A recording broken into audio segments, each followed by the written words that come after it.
Hooter ਮਾਰਦੀ ਹੋਈ ਇੱਕ ਐਂਬੂਲੈਂਸ ਜਿਹੜੀ ਹੈ ਉਹ ਆ ਰਹੀ ਹੈ ਔਰ ਆਪਾਂ ਦੇਖਦੇ ਹਾਂ ਕਿ ਇੱਥੇ ਬਹੁਤ ਵੱਡਾ ਜਿਹੜਾ ਜਾਮ ਲੱਗ ਚੁੱਕਾ ਹੋਇਆ ਹੈ ਔਰ ਜਿਹੜੇ ਲੋਕ ਨੇ ਖਾਸ ਤੌਰ ਦੇ ਉੱਤੇ ਐਂਬੂਲੈਂਸ ਨੂੰ ਰਾਹ ਵੀ ਦਿੰਦੇ ਹੋਏ ਨਜ਼ਰ ਨਹੀਂ ਆ ਰਹੇ। ਤੁਸੀਂ ਦੇਖ ਮੇਰੀ ਉਹਨਾਂ ਨੂੰ ਬੇਨਤੀ ਹੈ ਜਿਹੜਾ ਰਸਤਾ ਨਹੀਂ ਦਿੰਦੇ, ਕਿਉਂਕਿ ਐਂਬੂਲੈਂਸ ਦੇ ਵਿੱਚ ਜਦੋਂ ਕਿਤੇ ਉਹਨਾਂ ਦਾ ਆਪਣਾ ਮਰੀਜ਼ ਜਾਂ ਕੋਈ ਆਪਣਾ ਫਾਦਰ ਜਾਂ ਮਦਰ ਜਾਊਗੀ ਨਾ, ਫਿਰ ਪਤਾ ਲੱਗਦਾ ਉਹਨਾਂ ਨੂੰ ਕਿ ਐਂਬੂਲੈਂਸ ਦੇ ਵਿੱਚ ਕਿੱਦਾਂ ਕਿਸੇ ਦੀ ਜਾਨ ਬਚਾਈ ਜਾ ਸਕਦੀ ਹੈ। ਕਿ ਕਈ ਵਾਰੀ ਇਦਾਂ ਦੇ ਪੇਸ਼ੈਂਟ ਹੁੰਦੇ ਆ ਕਿ ਮੈਂ ਤੁਹਾਨੂੰ ਦੱਸ ਨਹੀਂ ਸਕਦਾ, ਵੈਂਟੀਲੇਟਰ ਤੇ ਹੁੰਦੇ ਆ ਤੇ ਕਿਸੇ ਵੀ ਰੈੱਡ ਲਾਈਟ ਤੇ ਅਗਰ ਸਾਨੂੰ 3 ਤੋਂ 4 ਮਿੰਟ ਵੀ ਲੱਗ ਜਾਂਦੇ ਆ ਤੇ ਉਹਦੇ ਲਈ ਬੱਚੇ ਦੀ ਜਿਹੜੀ ਹੈ ਸਿਹਤ ਲਈ ਉਹ ਜ਼ਿਆਦਾ ਨੁਕਸਾਨ ਹੋ ਸਕਦਾ ਬੱਚੇ। ਔਰ ਜਾਂ ਤੇ ਫੈਮਿਲੀ ਨੂੰ ਪਤਾ ਹੁੰਦਾ ਕਿ ਸਾਡੇ ਪੇਸ਼ੈਂਟ ਦੀ ਕੀ ਪੋਜੀਸ਼ਨ ਆ, ਤੇ ਜਾਂ ਫਿਰ ਜਿਹੜੇ ਹੁੰਦੇ ਆ ਡਰਾਈਵਰ ਉਹਨੂੰ ਪਤਾ ਹੁੰਦਾ, ਕਿਉਂਕਿ ਵੈਂਟੀਲੇਟਰ ਵਾਲੇ ਪੇਸ਼ੈਂਟ ਹੁੰਦੇ ਆ ਉਹਨਾਂ ਦਾ ਇੱਕ ਮਿੰਟ ਕੀਮਤੀ ਹੁੰਦਾ। ਕਈ ਪੇਸ਼ੈਂਟ ਇਦਾਂ ਦੇ ਹੁੰਦੇ ਬਾਈਪੈਪ ਤੇ ਹੁੰਦੇ ਆ, ਬਾਈਪੈਪ ਵਾਲਾ ਪੇਸ਼ੈਂਟ ਵੀ ਵੇਖਣ ਨੂੰ ਤੁਹਾਨੂੰ ਲੱਗਦਾ ਠੀਕ ਹੁੰਦਾ ਪਰ ਉਹ ਠੀਕ ਨਹੀਂ ਹੁੰਦਾ। ਤੇ ਇਸ ਕਰਕੇ ਥੋੜਾ ਫਾਸਟ ਅਸੀਂ ਉਦੋਂ ਹੀ ਚੱਲਦੇ ਹਾਂ ਜਦੋਂ ਸਾਡੇ ਕੋਈ ਪੇਸ਼ੈਂਟ ਸਿਕ ਹੁੰਦਾ। ਮੈਮ ਐਂਬੂਲੈਂਸ ਦਾ ਮਤਲਬ ਇਹ ਨਹੀਂ ਹੈ ਕਿ ਆਪਾਂ ਐਂਬੂਲੈਂਸ ਚਲਾ ਲਈ ਤੇ ਲੋਕਾਂ ਨੂੰ ਵੀ ਪਰੇਸ਼ਾਨ ਕੀਤਾ। ਐਂਬੂਲੈਂਸ ਦਾ ਮਤਲਬ ਇਹ ਹੁੰਦਾ ਕਿ ਜੇ ਤੁਹਾਡੇ ਕੋਲ ਪੇਸ਼ੈਂਟ ਕੋਈ ਸਿਕ ਹੈਗਾ ਤੇ ਤੁਸੀਂ ਤਾਂ ਹੂਟਰ ਵਜਾਓ। ਪੇਸ਼ੈਂਟ ਸਿੱਕ ਆ ਤੇ ਪੇਸ਼ੈਂਟ ਮਾਰਨਾ, ਅਗਰ ਸਟੇਬਲ ਪੇਸ਼ੈਂਟ ਆ, ਕਿਸੇ ਦੇ ਫ੍ਰੈਕਚਰ ਹੋ ਗਿਆ, ਉਹਨੂੰ ਘਰ ਛੁੱਟੀ ਮਿਲੀ ਆ ਤੇ ਉਹਦਾ ਹੂਟਰ ਮਾਰਨ ਦਾ ਕੋਈ ਤੁੱਕ ਨਹੀਂ ਹੈਗਾ।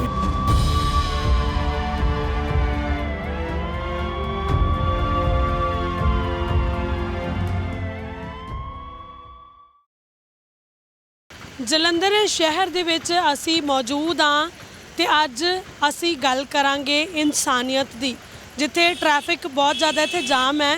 ਤੁਸੀਂ ਦੇਖ ਸਕਦੇ ਹੋ ਦੂਰੋਂ ਹੂਟਰ ਮਾਰਦੀ ਹੋਈ ਇੱਕ ਐਂਬੂਲੈਂਸ ਜਿਹੜੀ ਹੈ ਉਹ ਆ ਰਹੀ ਹੈ ਔਰ ਆਪਾਂ ਦੇਖਦੇ ਹਾਂ ਕਿ ਇੱਥੇ ਬਹੁਤ ਵੱਡਾ ਜਿਹੜਾ ਜਾਮ ਲੱਗ ਚੁੱਕਾ ਹੋਇਆ ਹੈ ਔਰ ਜਿਹੜੇ ਲੋਕ ਨੇ ਖਾਸ ਤੌਰ ਦੇ ਉੱਤੇ ਐਂਬੂਲੈਂਸ ਨੂੰ ਰਾਹ ਵੀ ਦਿੰਦੇ ਹੋਏ ਨਜ਼ਰ ਨਹੀਂ ਆ ਰਹੇ। ਤੁਸੀਂ ਦੇਖ ਸਕਦੇ ਹੋ ਵੱਡਾ ਜਾਮ ਇਸ ਥਾਂ ਦੇ ਉੱਪਰ ਲੱਗਾ ਹੋਇਆ ਤੇ ਲੋਕਾਂ ਦੀ ਇਨਸਾਨੀਅਤ ਜਿਹੜੀ ਹੈ ਉਹ ਕਿੱਥੇ ਹੈ। ਹਾਲਾਂਕਿ ਉਹਨਾਂ ਨੂੰ ਕਾਫੀ ਕਾਹਲੀ ਹੋਏਗੀ, ਅੰਦਰ ਪੇਸ਼ੈਂਟ ਵੀ ਜਿਹੜਾ ਹੋਏਗਾ, ਪਰ ਤੁਸੀਂ ਦੇਖ ਸਕਦੇ ਹੋ ਕਿ ਰਾਹ ਜਿਹੜਾ ਐਂਬੂਲੈਂਸ ਨੂੰ ਲੋਕਾਂ ਦੇ ਵੱਲੋਂ ਨਹੀਂ ਦਿੱਤਾ ਜਾ ਰਿਹਾ। ਤਾਂ ਕਿਤੇ ਨਾ ਕਿਤੇ ਜਿਹੜੀ ਐਂਬੂਲੈਂਸ ਹੈ ਉਸ ਨੂੰ ਰੈੱਡ ਲਾਈਟ ਦੇ ਉੱਪਰ ਵੀ ਜਿਹੜਾ ਰੁਕਣਾ ਪੈ ਰਿਹਾ। ਹੁਣ ਸਿਗਨਲ ਗ੍ਰੀਨ ਹੋਇਆ, ਹੌਲੀ ਹੌਲੀ ਐਂਬੂਲੈਂਸ ਜਿਹੜੀ ਹੈ ਹੁਣ ਜਾਏਗੀ ਐਂਬੂਲੈਂਸ, ਤਾਂ ਉਸ ਤੋਂ ਬਾਅਦ ਹਸਪੀਟਲ ਜਿਹੜੀ ਐਂਬੂਲੈਂਸ ਪਹੁੰਚੇਗੀ। ਪਰ ਤੁਹਾਨੂੰ ਦੱਸ ਦਈਏ ਇੱਥੇ ਵੱਡਾ ਇੱਕ ਸਵਾਲ ਆਉਂਦਾ ਕਿ ਜਲੰਧਰ ਸ਼ਹਿਰ, ਜਿਸ ਨੂੰ ਕਿ ਮੈਡੀਕਲ ਹੱਬ ਵੀ ਕਿਹਾ ਜਾਂਦਾ ਹੈ, ਜਲੰਧਰ ਸ਼ਹਿਰ ਦੇ ਵਿੱਚ 800 ਦੇ ਕਰੀਬ ਹਸਪੀਟਲਸ ਨੇ ਜਿੱਥੇ ਕਿ ਲੋਕ ਆਪਣਾ ਇਲਾਜ ਕਰਵਾਉਣ ਦੇ ਲਈ ਆਉਂਦੇ ਨੇ। ਬਹੁਤ ਸਾਰੇ ਲੋਕ ਜਿਹੜੇ ਨੇ ਸੜਕਾਂ 'ਤੇ ਆਪਾਂ ਗੱਡੀਆਂ ਆਪਣੇ ਵਾਹੀਕਲਸ ਜਿਹੜੇ ਹੈ ਲੈ ਕੇ ਨਿਕਲਦੇ ਹਾਂ, ਪਰ ਅਸੀਂ ਲੋਕ ਜਿਹੜੇ ਆ ਐਂਬੂਲੈਂਸ ਨੂੰ ਰਾਹ ਨਹੀਂ ਦਿੰਦੇ, ਜਿਹੜੀ ਕਿ ਕਿਤੇ ਨਾ ਕਿਤੇ ਜਿਹੜੀ ਇਨਸਾਨੀਅਤ ਹੈ ਉਹ ਵੀ ਜ਼ਿੰਦਾ ਰੱਖਣੀ ਚਾਹੀਦੀ ਹੈ। ਕਿਉਂਕਿ ਅਸੀਂ ਟ੍ਰੈਫਿਕ ਰੂਲਸ ਦੀ ਗੱਲ ਨਹੀਂ ਕਰਦੇ, ਪਰ ਜੇਕਰ ਅਸੀਂ ਗੱਲ ਕਰੀਏ ਤਾਂ ਐਂਬੂਲੈਂਸ ਨੂੰ ਰਸਤਾ ਦੇਣਾ ਬਣਦਾ ਹੈ। ਸਭ ਤੋਂ ਵੱਡਾ ਮੈਸੇਜ ਸਾਡੇ ਵੱਲੋਂ ਇਹੀ ਹੈ ਕਿ ਇੱਕ ਐਂਬੂਲੈਂਸ ਜਿਹੜੀ ਕਿ ਜਿਸ ਦੇ ਵਿੱਚ ਮਰੀਜ਼ ਹੋ ਸਕਦਾ ਹੈ, ਮਰੀਜ਼ ਦੇ ਕੋਲ ਕਈ ਵਾਰ ਵੈਂਟੀਲੇਟਰ ਦੇ ਹੋਣ ਦੇ ਕਰਕੇ ਕਾਫੀ ਘੱਟ ਸਮਾਂ ਹੁੰਦਾ ਹੈ, ਤਾਂ ਤੁਹਾਨੂੰ ਦੱਸ ਦਈਏ ਐਂਬੂਲੈਂਸ ਜਿਹੜੀ ਹੈ ਉਸ ਨੂੰ ਰਾਹ ਜ਼ਰੂਰ ਦੇਣਾ ਚਾਹੀਦਾ ਹੈ। ਕਿਉਂਕਿ ਕਈ ਵਾਰ ਅਜਿਹਾ ਦੇਖਿਆ ਗਿਆ ਕਿ ਐਂਬੂਲੈਂਸ ਹਸਪੀਟਲ ਦੇ ਵਿੱਚ ਦੇਰ ਬਾਅਦ ਪਹੁੰਚਦੀ ਹੈ ਤੇ ਕਈ ਮਰੀਜ਼ਾਂ ਦੀ ਵਿੱਚ ਡੈਥ ਵੀ ਹੋ ਜਾਂਦੀ ਹੈ, ਕਈ ਮਰੀਜ਼ਾਂ ਦੀ ਵਿੱਚ ਮੌਤ ਵੀ ਹੋ ਜਾਂਦੀ ਹੈ। ਸੋ ਕਿਤੇ ਨਾ ਕਿਤੇ ਆਮ ਲੋਕਾਂ ਦੀ ਇੱਕ ਵੱਡੀ ਜ਼ਿੰਮੇਵਾਰੀ ਜਿਹੜੀ ਬਣਦੀ ਹੈ ਕਿ ਲੋਕ ਜਿਹੜੇ ਨੇ ਐਂਬੂਲੈਂਸ ਨੂੰ ਰਾਹ ਦੇਣ। ਤਾਂ ਅੱਜ ਵੀ ਅਸੀਂ ਦੇਖਿਆ ਕਿ ਰੈੱਡ ਲਾਈਟ ਦੇ ਉੱਤੇ ਐਂਬੂਲੈਂਸ ਰੁਕੀ ਹੈ, ਪਰ ਜੇਕਰ ਕੋਈ ਸੀਰੀਅਸ ਮਰੀਜ਼ ਵਿੱਚ ਉਸ ਦੇ ਹੁੰਦਾ ਤਾਂ ਸ਼ਾਇਦ ਕੋਈ ਵੱਡਾ ਨੁਕਸਾਨ ਵੀ ਮਰੀਜ਼ ਦਾ ਇਸ ਦੇ ਵਿੱਚ ਹੋ ਸਕਦਾ ਸੀ। ਤਾਂ ਲੋਕ ਜਿਹੜੇ ਨੇ ਇੰਨੇ ਪਤਾ ਨਹੀਂ ਇਹਨੂੰ ਹੁਣ ਅਨਅਵੇਅਰਨੈਸ ਕਹੀਏ ਜਾਂ ਫਿਰ ਲੋਕਾਂ ਦੇ ਅੰਦਰ ਇਨਸਾਨੀਅਤ ਮਰ ਚੁੱਕੀ ਹੈ ਕਿ ਲੋਕਾਂ ਦੇ ਵੱਲੋਂ ਐਂਬੂਲੈਂਸ ਨੂੰ ਜਿਹੜਾ ਰਾਹ ਇਸ ਥਾਂ ਦੇ ਉੱਪਰ ਨਹੀਂ ਦਿੱਤਾ ਗਿਆ। ਤਾਂ ਅਸੀਂ ਨਕੋਦਰ ਚੌਂਕ ਦੀਆਂ ਤਸਵੀਰਾਂ ਅੱਜ ਤੁਹਾਨੂੰ ਦਿਖਾਈਆਂ ਨੇ, ਜਿੱਥੇ ਰੈੱਡ ਲਾਈਟ ਹੁੰਦੀ ਹੈ, ਐਂਬੂਲੈਂਸ ਆਉਂਦੀ ਹੈ, ਪਰ ਲੋਕਾਂ ਵੱਲੋਂ ਰਾਹ ਨਹੀਂ ਦਿੱਤਾ ਜਾਂਦਾ। ਪੂਰੀ ਗ੍ਰੀਨ ਲਾਈਟ, ਗ੍ਰੀਨ ਸਿਗਨਲ ਤੱਕ ਜਿਹੜਾ ਹੈ ਐਂਬੂਲੈਂਸ ਨੂੰ ਵੇਟ ਕਰਨੀ ਪੈਂਦੀ ਹੈ। ਪਰ ਜੇਕਰ ਪੇਸ਼ੈਂਟ ਉਹਦੇ ਵਿੱਚ ਕੋਈ ਸੀਵੀਅਰ ਪ੍ਰੋਬਲਮ ਦੇ ਨਾਲ ਜੂਝ ਰਿਹਾ ਹੁੰਦਾ ਤਾਂ ਸ਼ਾਇਦ ਉਸ ਦਾ ਕੋਈ ਨੁਕਸਾਨ ਵੀ ਹੋ ਸਕਦਾ ਸੀ। ਤਾਂ ਹੁਣ ਅਸੀਂ ਐਂਬੂਲੈਂਸ ਡਰਾਈਵਰ ਦੇ ਨਾਲ ਵੀ ਗੱਲ ਕਰਦੇ ਹਾਂ, ਉਹਨਾਂ ਦੇ ਕੋਲ ਜਾਂਦੇ ਹਾਂ ਤੇ ਜਾਣਦੇ ਹਾਂ ਕਿ ਉਹਨਾਂ ਨੂੰ ਰੋਡ ਦੇ ਉੱਪਰ ਜਦੋਂ ਐਂਬੂਲੈਂਸ ਲੈ ਕੇ ਨਿਕਲਦੇ ਨੇ ਉਹਨਾਂ ਨੂੰ ਕਿਹੜੀਆਂ-ਕਿਹੜੀਆਂ ਮੁਸ਼ਕਲਾਂ ਦਾ ਸਾਹਮਣਾ ਕਰਨਾ ਪੈਂਦਾ ਹੈ। ਤਾਂ ਬਿਲਕੁਲ ਐਂਬੂਲੈਂਸ ਡਰਾਈਵਰ ਸਾਡੇ ਨਾਲ ਮੌਜੂਦ ਨੇ, ਗੱਲਬਾਤ ਕਰਦੇ ਹਾਂ।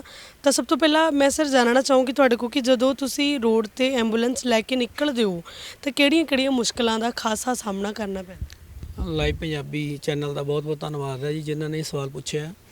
ਮੈਮ ਐਂਬੂਲੈਂਸ ਦਾ ਮਤਲਬ ਇਹ ਨਹੀਂ ਹੈ ਕਿ ਆਪਾਂ ਐਂਬੂਲੈਂਸ ਚਲਾ ਲਈ ਤੇ ਲੋਕਾਂ ਨੂੰ ਵੀ ਪਰੇਸ਼ਾਨ ਕੀਤਾ। ਐਂਬੂਲੈਂਸ ਦਾ ਮਤਲਬ ਇਹ ਹੁੰਦਾ ਕਿ ਜੇ ਤੁਹਾਡੇ ਕੋਲ ਪੇਸ਼ੈਂਟ ਕੋਈ ਸਿੱਕ ਹੈਗਾ ਤੇ ਤੁਸੀਂ ਤਾਂ ਹੂਟਰ ਵਜਾਓ, ਕਿਉਂਕਿ ਪ੍ਰਸ਼ਾਸਨ ਨੂੰ ਵੀ ਬਹੁਤ ਜ਼ਿਆਦਾ ਕਈ ਐਂਬੂਲੈਂਸ ਵਾਲੇ ਤੰਗ ਕਰਦੇ ਆ ਕਿ ਉਹਨਾਂ ਦੇ ਵਿੱਚ ਜਦੋਂ ਐਂਬੂਲੈਂਸ ਲੰਘ ਜਾਂਦੀ ਰੈੱਡ ਲਾਈਟ ਤੋਂ ਤਾਂ ਉਸ ਟਾਈਮ ਤੇ ਉਹ 'ਚ ਪੇਸ਼ੈਂਟ ਹੀ ਨਹੀਂ ਹੁੰਦਾ।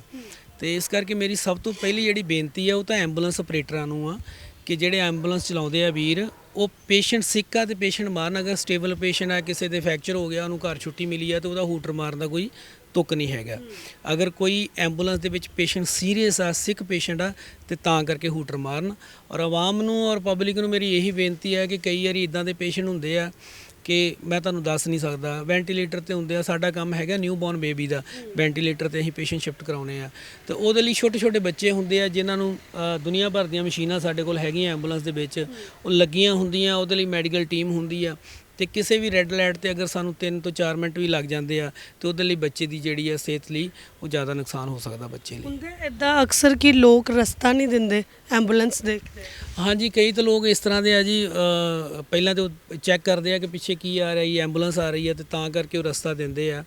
ਤੇ ਕਈ ਸਾਡੇ ਜਿਹੜੇ ਰੈੱਡ ਲਾਈਟ ਜਾਂ ਚੌਂਕਾਂ ਤੇ ਪੁਲਿਸ ਵਾਲੇ ਖੜੇ ਨੇ ਵੀਰ, ਉਹ ਵੀ ਆਣ ਕੇ ਕਈ ਵਾਰੀ ਰਸਤਾ ਕਲੀਅਰ ਕਰਾਉਂਦੇ ਆ। ਪਰ ਕਈ ਲੋਕ ਇਦਾਂ ਦੇ ਹੈਗੇ ਜਿਹੜਾ ਰਸਤਾ ਨਹੀਂ ਦਿੰਦੇ।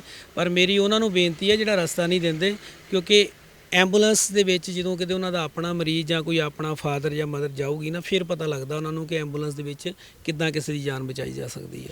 ਤੇ ਰਸਤਾ ਹਮੇਸ਼ਾ ਹੀ ਐਂਬੂਲੈਂਸ ਨੂੰ ਦੇਣਾ ਚਾਹੀਦਾ ਔਰ ਐਂਬੂਲੈਂਸ ਨੂੰ ਹਮੇਸ਼ਾ ਪਹਿਲ ਆ, ਕਿਉਂਕਿ ਜਦੋਂ ਵੀ ਹਸਪੀਟਲ ਤੋਂ ਡੀਐਮਸੀ ਲਈ ਨਿਕਲਦੀ ਜਾਂ ਪੀਜੀਆਈ ਨਹੀਂ ਨਿਕਲਦੀ ਹੈ ਤਾਂ ਪੇਸ਼ੈਂਟ ਸਿੱਕ ਹੀ ਹੁੰਦੇ ਆ, ਜਾਂ ਕੋਈ ਪੇਸ਼ੈਂਟ ਰੈਫਰ ਹੁੰਦਾ ਵੈਂਟੀਲੇਟਰ ਤੇ ਤਾਂ ਉਹ ਵੀ ਸਿੱਕ ਹੀ ਹੁੰਦਾ। ਖਾਸ ਕਰਕੇ ਜਿਹੜੀ ਵੀ ਕਾਰਡਿਕ ਐਂਬੂਲੈਂਸ ਆਉਂਦੀ ਹੈ ਜਿਸ ਤਰ੍ਹਾਂ ਸਾਡੀ ਹੈ, ਤਾਂ ਉਹਨੂੰ ਰਸਤਾ ਦੇਣਾ ਚਾਹੀਦਾ ਹਮੇਸ਼ਾ। ਮੇਰੀ ਬੇਨਤੀ ਹੈ ਲੋਕਾਂ ਨੂੰ। ਤਾਂ ਜ਼ਿਆਦਾਤਰ ਅਸੀਂ ਇੱਥੇ ਮਸ਼ੀਨਾਂ ਜਿਹੜੀਆਂ ਨੇ ਲੱਗੀਆਂ ਦੇਖ ਸਕਦੇ ਹਾਂ। ਅਤੇ ਮੈਂ ਵੀ ਪੁੱਛਣਾ ਚਾਹੂੰਗੀ ਕਿ ਖਾਸ ਕਰ ਇਹ ਮਸ਼ੀਨਾਂ ਕਦੋਂ ਮਤਲਬ ਇਸਤੇਮਾਲ ਕੀਤੀਆਂ ਜਾਂਦੀਆਂ ਨੇ, ਤਾਂ ਕਿਹੜੇ ਪੇਸ਼ੈਂਟ ਨੂੰ ਇਹ ਮਸ਼ੀਨਾਂ ਜਿਹੜੀਆਂ ਲੱਗਦੀਆਂ ਨੇ? ਨੋਰਮਲੀ ਕੀ ਹੈ ਕਿ ਮੈਮ ਇਹ ਸਾਡੇ ਕੋਲ ਵੈਂਟੀਲੇਟਰ ਦਾ ਕੰਮ ਅਸੀਂ ਕਰਦੇ ਹਾਂ ਕਿ ਜਦੋਂ ਕੋਈ ਪੇਸ਼ੈਂਟ ਸਿੱਕ ਹੋ ਜਾਂਦਾ ਜਾਂ ਕਿ ਉਹਨੂੰ ਲੋਕਲ ਕਿਸੇ ਵੱਡੇ ਹਾਇਰ ਸੈਂਟਰ 'ਚ ਉਹਨੂੰ ਸ਼ਿਫਟ ਕਰਾਉਣਾ ਪੈਂਦਾ, ਤਾਂ ਕਰਕੇ ਜਿਹੜੀਆਂ ਮਸ਼ੀਨਾਂ ਹੈਗੀਆਂ ਉਹਨਾਂ ਦੀ ਵਰਤੋਂ ਕਰਨੀ ਪੈਂਦੀ ਸਾਨੂੰ। ਤੇ ਇਹ ਵੈਂਟੀਲੇਟਰ ਆ ਸਾਡੇ ਕੋਲ ਨਿਊ ਬੋਰਨ ਬੇਬੀ, ਜੰਮਦੇ ਬੱਚੇ ਤੋਂ ਲੈ ਕੇ ਤੇ 70 ਸਾਲ ਦੇ ਬੰਦੇ ਤੱਕ ਸਾਡੇ ਕੋਲ ਸਾਰਾ ਅਰੇਂਜਮੈਂਟ ਹੈਗਾ ਵਿੱਚ। ਤੇ ਨਾਲ ਸਾਡੇ ਡਾਕਟਰ ਦੀ ਟੀਮ ਹੁੰਦੀ ਹੈ, ਨਰਸਿੰਗ ਸਟਾਫ ਹੁੰਦਾ। ਤੇ ਪੇਸ਼ੈਂਟ ਸਾਡੇ ਕੋਲ ਜ਼ਿਆਦਾ ਕਰਕੇ ਸਿੱਕ ਹੀ ਆਉਂਦੇ ਆ, ਕਿਉਂਕਿ ਵੈਂਟੀਲੇਟਰ ਵਾਲੇ ਪੇਸ਼ੈਂਟ ਹੁੰਦੇ ਆ, ਉਹਨਾਂ ਦਾ ਇੱਕ ਮਿੰਟ ਕੀਮਤੀ ਹੁੰਦਾ। ਕਈ ਪੇਸ਼ੈਂਟ ਇਦਾਂ ਦੇ ਹੁੰਦੇ ਬਾਈਪੈਪ ਤੇ ਹੁੰਦੇ ਆ। ਬਾਈਪੈਪ ਵਾਲਾ ਪੇਸ਼ੈਂਟ ਵੀ ਵੇਖਣ ਨੂੰ ਤੁਹਾਨੂੰ ਲੱਗਦਾ ਠੀਕ ਹੁੰਦਾ, ਪਰ ਉਹ ਠੀਕ ਨਹੀਂ ਹੁੰਦਾ। ਤੇ ਇਸ ਕਰਕੇ ਥੋੜਾ ਫਾਸਟ ਅਸੀਂ ਉਦੋਂ ਹੀ ਚੱਲਦੇ ਹਾਂ ਜਦੋਂ ਸਾਡੇ ਕੋਲ ਪੇਸ਼ੈਂਟ ਸਿੱਕ ਹੁੰਦਾ। ਅਦਰਵਾਈਜ਼ ਤਾਂ ਅਸੀਂ ਕਦੀ ਇਸ ਗੱਡੀ ਦਾ ਖਾਸ ਕਰਕੇ ਅਸੀਂ ਕਦੀ ਹੂਟਰ ਹੀ ਨਹੀਂ ਮਾਰਿਆ। ਔਰ ਮੇਰੇ ਕੋਲ ਡਰਾਈਵਰ ਕੰਮ ਕਰਦੇ ਆ, ਮੇਰੀ ਆਪ ਦੀ ਕੰਪਨੀ ਆ, ਔਰ ਮੈਂ ਹਮੇਸ਼ਾ ਹੀ ਹਰ 15 ਦਿਨਾਂ ਬਾਅਦ ਮੈਂ ਉਹਨਾਂ ਦੀ ਮੀਟਿੰਗ ਲੈਣਾ, ਕਲਾਸ ਲੈਣਾ, ਉਹਨਾਂ ਨੂੰ ਇਹੀ ਦੱਸਦਾ ਕਿ ਆਪਾਂ ਪੇਸ਼ੈਂਟ ਹੈਗਾ ਤੇ ਹੂਟਰ ਮਾਰਨਾ। ਅਦਰਵਾਈਜ਼ ਜੇ ਪੇਸ਼ੈਂਟ ਸਟੇਬਲ ਆ ਤੇ ਤਾਂ ਵੀ ਪੁਲਿਸ ਨੂੰ ਜਾਂ ਕਿਸੇ ਨੂੰ ਤੰਗ ਨਹੀਂ ਕਰਨਾ। ਬਟ ਜਦੋਂ ਪੇਸ਼ੈਂਟ ਸਿੱਕ ਹੁੰਦਾ ਨਾ ਮੈਮ, ਉਸ ਟਾਈਮ ਤੇ ਫਿਰ ਤਾਂ ਸਮਝ ਲਓ ਕਿ ਐਂਬੂਲੈਂਸ ਨਾ ਤੇ ਅਸੀਂ ਕਦੀ ਰੋਂਗ ਸਾਈਡ ਹੀ ਦੇਖਿਆ, ਨਾ ਅਸੀਂ ਕਦੀ ਇਹ ਸੋਚਿਆ ਕਿ ਸਾਡਾ ਕੋਈ ਨੁਕਸਾਨ ਹੋ ਜਾਊਗਾ। ਸਾਨੂੰ ਇਹ ਹੁੰਦਾ ਕਿ ਪੇਸ਼ੈਂਟ ਸੇਫਲੀ ਪਹੁੰਚ ਜਾਵੇ ਹਸਪੀਟਲ। ਜ਼ਿਆਦਾਤਰ ਇੱਦਾਂ ਦੀਆਂ ਘਟਨਾਵਾਂ ਦੇਖੀਆਂ ਜਾਂਦੀਆਂ ਨੇ ਕਿ ਮਤਲਬ ਜਦੋਂ ਪੇਸ਼ੈਂਟ ਬਹੁਤ ਜ਼ਿਆਦਾ ਮਤਲਬ ਹਾਈ ਰਿਸਕ ਤੇ ਚੱਲ ਰਿਹਾ ਹੁੰਦਾ ਹੈ, ਕਈ ਵਾਰ ਰਸਤਾ ਨਾ ਮਿਲਣ ਦੇ ਕਰਕੇ, ਦੇਰੀ ਦੇ ਕਰਕੇ ਵਿੱਚ ਡੈਥ ਵੀ ਹੋ ਜਾਂਦੀ ਹੈ। ਹੋਇਆ ਕਦੀ ਇੱਦਾਂ ਦੀਆਂ ਘਟਨਾਵਾਂ ਦੇਖੀਆਂ? ਨਹੀਂ ਮੈਮ, ਅੱਜ ਤੱਕ ਮੈਨੂੰ ਘੱਟ ਤੋਂ ਘੱਟ ਵੀ ਤੇ 25 ਸਾਲ ਹੋ ਚੱਲੇ ਆ ਇਸ ਲਾਈਨ 'ਚ ਪਿਆ ਨੂੰ, ਔਰ ਗੁਰੂ ਮਹਾਰਾਜ ਦੀ ਇੰਨੀ ਕੁ ਕਿਰਪਾ ਰਹੀ ਹੈ ਕਿ ਅੱਜ ਤੱਕ ਕਦੀ ਵੀ ਆਪਣੀ ਗੱਡੀ ਦੇ ਵਿੱਚ ਇਦਾਂ ਦਾ ਕਦੀ ਹੋਣ ਨਹੀਂ ਦਿੱਤਾ। ਕੋਸ਼ਿਸ਼ ਹੁੰਦੀ ਹੈ ਕਿ ਦੇਖੋ ਪਤਾ ਗੱਲ ਕੀ ਹੈ, ਜਦੋਂ ਤੁਸੀਂ ਪੇਸ਼ੈਂਟ ਪਾ ਲੈਂਦੇ ਆ ਨਾ, ਸਪੋਜ਼ ਕਰੋ ਮੈਂ ਨਕੋਦਰ ਚੌਂਕ ਤੋਂ ਪੇਸ਼ੈਂਟ ਪਾ ਲਿਆ ਤੇ ਮੈਨੂੰ ਪਤਾ ਹੋਣਾ ਚਾਹੀਦਾ ਕਿ ਰਸਤਾ ਕਿਹੜਾ ਕਲੀਅਰ ਮਿਲੂਗਾ ਮੈਨੂੰ। ਅਗਰ ਮੈਂ ਸਪੋਜ਼ ਕਰੋ ਫਗਵਾੜੇ ਤੋਂ ਪੇਸ਼ੈਂਟ ਲੈ ਕੇ ਆ ਰਿਹਾ ਜਲੰਧਰ 'ਚ, ਨਕੋਦਰ ਚੌਂਕ ਆਣਾ ਕਿਸੇ ਹਸਪੀਟਲ 'ਚ, ਤਾਂ ਮੈਨੂੰ ਪਤਾ ਕਿ ਜਗਿੱਟੀ ਚੌਂਕ ਇਸ ਵੇਲੇ ਫਲਾਈਓਵਰ ਬਣ ਰਿਹਾ ਔਰ ਮੈਨੂੰ ਰਸਤਾ ਕਿਹੜਾ ਲੈਣਾ ਚਾਹੀਦਾ। ਇਹ ਜਿਹੜਾ ਡਰਾਈਵਰ ਆ ਉਹਦੀ ਵੀ ਜ਼ਿੰਮੇਵਾਰੀ ਬਣਦੀ। ਇਹ ਨਹੀਂ ਹੈ ਕਿ ਪੂਰੀ ਰੋਡ ਬਲੌਕ ਆ, ਤੁਸੀਂ ਦੂਜਾ ਰਸਤਾ ਨਹੀਂ ਲੈਂਦੇ ਤੇ ਉਸ ਰਸਤੇ ਦੇ ਵਿੱਚ ਤੁਸੀਂ ਗੱਡੀ ਫਸਾ ਕੇ ਬਹਿ ਜਾਓ ਤੇ ਫਿਰ ਹੂਟਰ ਵਜਾਈ ਜਾਓ, ਕਿਉਂਕਿ ਜਦੋਂ ਟ੍ਰੈਫਿਕ ਤੁਰੂਗਾ ਹੀ ਨਹੀਂ ਤੇ ਫਿਰ ਗੱਡੀ ਤੁਸੀਂ ਕਿਸ ਥਾਂ ਕਿੱਧਰ ਦੀ ਕੱਢੋਗੇ। ਤਾਂ ਪ੍ਰਸ਼ਾਸਨ ਨੂੰ ਤੰਗ ਕਰਨ ਵਾਲੀ ਗੱਲ ਹੋ ਜਾਂਦੀ ਆ। ਔਰ ਕੋਸ਼ਿਸ਼ ਹੁੰਦੀ ਕਈ ਵਾਰੀ ਕਿ ਰਸਤਾ ਕੋਈ ਫਲਾਈਓਵਰ ਆ, ਨੀਚੇ ਵਾਲਾ ਰਸਤਾ ਬੰਦ ਆ ਤੇ ਉੱਪਰ ਵਾਲਾ, ਉਸ ਟਾਈਮ ਤੇ ਮੁਸ਼ਕਲ ਹੁੰਦੀ ਆ, ਬਟ ਫਿਰ ਵੀ ਅਸੀਂ ਮੈਨੇਜ ਕਰ ਲਈਦਾ ਜੀ। ਮਤਲਬ ਆਪਾਂ ਇਹ ਕਹਿ ਸਕਦੇ ਹਾਂ ਕਿ ਕਿਤੇ ਨਾ ਕਿਤੇ ਪੇਸ਼ੈਂਟ ਜਿਹੜਾ ਹੈ ਉਸ ਦੀ ਇੱਕ ਜ਼ਿੰਮੇਵਾਰੀ ਡਰਾਈਵਰ ਦੇ ਉੱਪਰ ਵੀ ਹੁੰਦੀ ਹੈ ਕਿ ਉਹ ਜਿਹੜਾ ਆਪਣਾ ਸਹੀ ਤਰੀਕੇ ਦੇ ਨਾਲ ਗੱਡੀ ਚਲਾਵੇ, ਸਹੀ ਰਾਹਾਂ ਤੋਂ ਲੈ ਕੇ ਜਾਵੇ ਤਾਂ ਕਿ ਪੇਸ਼ੈਂਟ ਜਿਹੜਾ ਉਹਨੂੰ ਦੇਰੀ ਨਾ ਹੋਵੇ। ਹਾਂਜੀ ਮੈਮ, ਇਸ ਤਰ੍ਹਾਂ ਹੁੰਦਾ ਕਿ ਕਈ ਵਾਰੀ ਪੇਸ਼ੈਂਟ ਨਾ ਦੇਖੋ ਵੈਂਟੀਲੇਟਰ ਤੇ ਆ, ਤੇ ਜਿਹੜੇ ਕੋਈ ਗੱਡੀ ਵਾਲਾ ਅੱਗੇ ਜਾ ਰਿਹਾ, ਅਸੀਂ ਉਹਨੂੰ ਹੂਟਰ ਮਾਰ ਰਹੇ ਆ ਨਾ, ਤੇ ਉਹ ਵੇਖ ਰਿਹਾ ਸਾਡੇ ਵੱਲ, ਤੇ ਉਹਨੂੰ ਇਹ ਨਹੀਂ ਪਤਾ ਲੱਗਦਾ ਕਿ ਅੰਦਰ ਕੀ ਆ। ਠੀਕ ਹੈ ਨਾ। ਔਰ ਜਾਂ ਤੇ ਫੈਮਿਲੀ ਨੂੰ ਪਤਾ ਹੁੰਦਾ ਕਿ ਸਾਡੇ ਪੇਸ਼ੈਂਟ ਦੀ ਕੀ ਪੋਜੀਸ਼ਨ ਆ, ਤੇ ਜਾਂ ਫਿਰ ਜਿਹੜੇ ਹੁੰਦੇ ਆ ਡਰਾਈਵਰ, ਉਹਨੂੰ ਪਤਾ ਹੁੰਦਾ। ਦੇਖੋ ਅਸੀਂ ਅਗਰ 40 ਮਿੰਟ ਦੇ ਵਿੱਚ DMC ਪਹੁੰਚਦੇ ਹਾਂ ਲੁਧਿਆਣੇ ਤੋਂ, ਤੇ ਸਾਡਾ ਵੀ ਪਰਿਵਾਰ ਆ, ਸਾਡੀਆਂ ਵੀ ਗੱਡੀਆਂ ਘੱਟੋ ਘੱਟ 50 ਲੱਖ ਰੁਪਏ ਤੋਂ ਵੱਧ ਮੈਂ ਗੱਡੀ ਦੇ ਉੱਪਰ ਲਾਇਆ।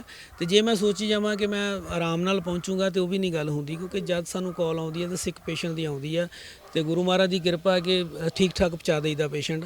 ਤੇ ਮੇਰੀ ਤੇ ਪਬਲਿਕ ਨੂੰ ਤਾਂ ਇਹੀ ਬੇਨਤੀ ਹੈ ਹੱਥ ਜੋੜ ਕੇ ਕਿ ਜਦੋਂ ਵੀ ਕੋਈ ਐਂਬੂਲੈਂਸ ਆਉਂਦੀ, ਚਾਹੇ ਉਹ ਛੋਟੀ ਹੈ ਚਾਹੇ ਵੱਡੀ ਆ, ਉਹਨੂੰ ਰਸਤਾ ਉਹਦਾ ਕਲੀਅਰ ਕਰ ਦੇਣਾ ਚਾਹੀਦਾ ਜੀ। ਧੰਨਵਾਦ। ਸੋ ਬਿਲਕੁਲ ਗੱਲਬਾਤ ਕੀਤੀ ਹੈ ਤਾਂ ਇੱਥੇ ਆਪਾਂ ਦੇਖ ਸਕਦੇ ਇਹਨਾਂ ਨੇ ਵੀ ਕਿਹਾ ਕਿ ਬਹੁਤ ਵਾਰ ਇੱਦਾਂ ਹੁੰਦਾ ਕਿ ਪਬਲਿਕ ਜਿਹੜੀ ਹੈ ਰਸਤਾ ਨਹੀਂ ਦਿੰਦੀ, ਤਾਂ ਸਾਨੂੰ ਆਪਣੇ ਅੰਦਰ ਲੋੜ ਹੈ ਇਨਸਾਨੀਅਤ ਨੂੰ ਜ਼ਿੰਦਾ ਰੱਖਣ ਦੇ ਲਈ।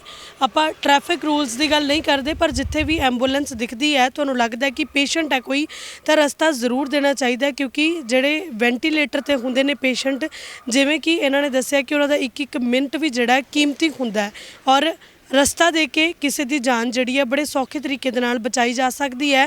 ਹਾਲਾਂਕਿ ਬਹੁਤ ਸਾਰੇ ਲੋਕ ਕਰਦੇ ਵੀ ਨੇ ਚੰਗਾ ਕੰਮ, ਅਸੀਂ ਸਭ ਨੂੰ ਮਾੜਾ ਨਹੀਂ ਕਵਾਂਗੇ, ਪਰ ਖਾਸ ਕਰ ਬੇਨਤੀ ਉਹਨਾਂ ਲੋਕਾਂ ਨੂੰ ਹੈ ਜਿਹੜੇ ਲੋਕ ਐਂਬੂਲੈਂਸ ਤਾਂ ਦੇਖਦੇ ਨੇ ਪਰ ਰਸਤਾ ਨਹੀਂ ਦਿੰਦੇ। ਉਹਨਾਂ ਲੋਕਾਂ ਨੂੰ ਇਹ ਬੇਨਤੀ ਹੈ ਕਿ ਜਿੱਥੇ ਵੀ ਕਿਤੇ ਐਂਬੂਲੈਂਸ ਤੁਹਾਨੂੰ ਦਿਖਦੀ ਹੈ, ਚਾਹੇ ਰੈੱਡ ਲਾਈਟ ਹੈ, ਐਂਬੂਲੈਂਸ ਨੂੰ ਰਸਤਾ ਜ਼ਰੂਰ ਦਿੱਤਾ ਜਾਵੇ। ਹਾਲਾਂਕਿ ਸੋਸ਼ਲ ਮੀਡੀਆ ਤੇ ਵਿਦੇਸ਼ਾਂ ਦੀਆਂ, ਹੋਰ ਕੰਟਰੀਜ਼ ਦੀਆਂ ਬਹੁਤ ਸਾਰੀਆਂ ਅਸੀਂ ਵੀਡੀਓਜ਼ ਦੇਖਦੇ ਹਾਂ ਜਿੱਥੇ ਕਿ ਐਂਬੂਲੈਂਸ ਨੂੰ ਪਹਿਲੇ ਨੰਬਰ ਤੇ ਤਰਜੀਹ ਦਿੱਤੀ ਜਾਂਦੀ ਹੈ। ਜੇ ਕੋਈ ਪੇਸ਼ੈਂਟ ਬਿਮਾਰ ਹੈ ਤਾਂ ਐਂਬੂਲੈਂਸ ਲੰਘ ਰਹੀ ਹੈ ਤਾਂ ਲੋਕ ਗੱਡੀਆਂ ਆਟੋਮੈਟਿਕਲੀ ਸਾਈਡਸ ਦੇ ਉੱਤੇ ਕਰਦੇ ਨੇ, ਉੱਥੇ ਕੋਈ ਵੀ ਟ੍ਰੈਫਿਕ ਜਾਮ ਖੁਲਵਾਉਣ ਦੇ ਲਈ ਨਹੀਂ ਆਉਂਦਾ। ਲੋਕਾਂ ਨੂੰ ਆਪਣੀ ਸਮਝ ਦੇ ਨਾਲ ਲੋਕ ਜਿਹੜੇ ਨੇ ਗੱਡੀਆਂ ਸੜਕ ਤੋਂ ਪਾਸੇ ਕਰਦੇ ਨੇ, ਐਂਬੂਲੈਂਸ ਨੂੰ ਰਾਹ ਦਿੰਦੇ ਨੇ ਤਾਂ ਕਿ ਮਰੀਜ਼ ਦੀ ਜਾਨ ਜਿਹੜੀ ਹੈ ਬਚਾਈ ਜਾ ਸਕੇ। ਸੋ ਅਸੀਂ ਲੋਕ ਪੜ੍ਹੇ ਲਿਖੇ ਹਾਂ, ਜ਼ਿੰਮੇਵਾਰ ਨਾਗਰਿਕ ਹਾਂ, ਤਾਂ ਸਾਨੂੰ ਸਮਝਣ ਦੀ ਲੋੜ ਹੈ। ਤੇ ਇੱਥੇ ਐਂਬੂਲੈਂਸ ਵਾਲਿਆਂ ਨੂੰ ਵੀ ਇਹਨਾਂ ਨੇ ਅਪੀਲ ਕੀਤੀ ਹੈ ਕਿ ਜੇਕਰ ਤੁਹਾਡੀ ਐਂਬੂਲੈਂਸ ਦੇ ਵਿੱਚ ਪੇਸ਼ੈਂਟ ਨਹੀਂ ਹੈਗਾ ਜਾਂ ਫਿਰ ਪੇਸ਼ੈਂਟ ਨੂੰ ਛੁੱਟੀ ਮਿਲੀ ਹੈ, ਪੇਸ਼ੈਂਟ ਸਟੇਬਲ ਹੈ, ਤਾਂ ਹੂਟਰ ਜ਼ਿਆਦਾ ਨਾ ਵਜਾਇਆ ਜਾਵੇ।